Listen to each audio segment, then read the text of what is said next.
What's going on, guys? Eamon here. So in this video I'm going to show you how to find your competitors' Facebook ads. This is really useful for when you're starting to run ads yourself and you want to see what the competition is up to. You want to see what's working. You want to see if it's something, worth attempting to replicate, or whether you want to go the complete opposite route. Because that's something I want to talk about as well. What you should do with this information once you actually see your competitors' ads. And by the way, you shouldn't just rip it off. That's a bad idea. So all you need for this is your Facebook account. All right. So first, you want to find out even if they actually are running ads, if you don't already know. If they've shown up for you on Facebook, then you can still do the same thing. Basically, just go to your Facebook account and just go to their Facebook page. So I'm just going to take Paris Painting as an example.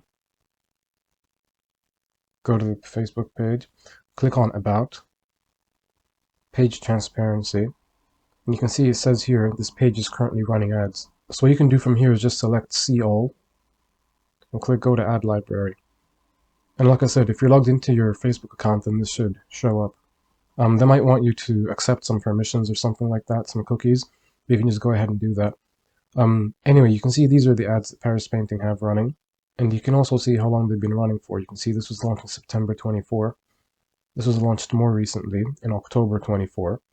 And you can see here, this is the ad copy, and here's the actual ad itself.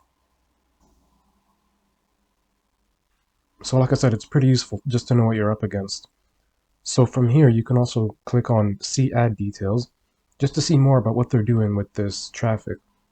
So it says Get Quote, so this is an instant form they're using. So people click on this, and a form opens up. And if you click on additional assets from this ad, you can see what the form looks like. So the form's got this picture on it, and these are the questions they're asking people. Again, you can take inspiration from this, but most of the inspiration you'll be taking, again, if you're even going to try to do something similar, is going to be for the ad itself. So the actual writing in the video. So you can see it's just a 15-second video. And this is something that's like satisfying to watch. It's going to get people looking at it, and then they'll scroll back up and read the ad copy. If they're interested, they'll hit Get Quote. So it's pretty simple. Now, about what you should do with this information. You know how I said you should look at the competition before you start running ads for yourself? So you want to take a look at the ads, and then you want to ask yourself, should I run the exact same thing, or should I go the opposite route? Because the problem is you're both going to be targeting the same audience. So if you make something similar, and you put it in front of them, then why should they go with you, you know? And if that company's bigger than you, and they have a better reputation, then you're just setting yourself up to lose. You've taken away the only advantage you have, which is the creativity. You want to make something that's unique to you. So maybe you take out your phone and you do a selfie style video. That might work better for you rather than this.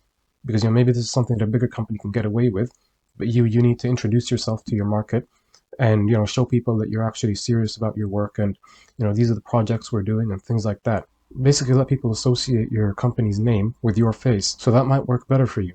Now, another reason not to just rip off your competition is because eventually ads fatigue, okay? What that means is basically that the ad has been shown to people too many times and they stop responding to it. Doesn't matter how good the ad is.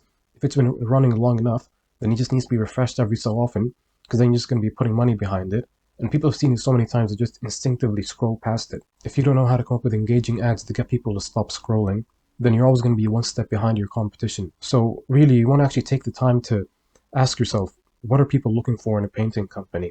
And then see how you can get that across in your messaging. That's a much better long-term approach than just trying to rip off your competition every time they come up with something new, because like I said, they'll always be one step ahead of you. But like I said, you can still take some inspiration from it.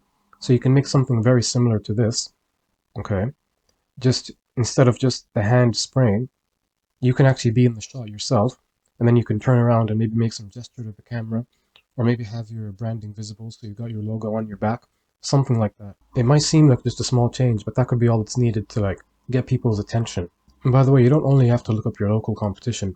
You can look up companies in other parts of the country and see what they're up to, see what's working in those markets. And if nobody's doing it in your market, then yeah, I'd say that's fair game. You can go ahead and rip that off, if it's actually something new. It would probably work a lot better than just taking what your competition's already showing to your audience. Alright, that's everything I've got for this video. Hope you found it useful.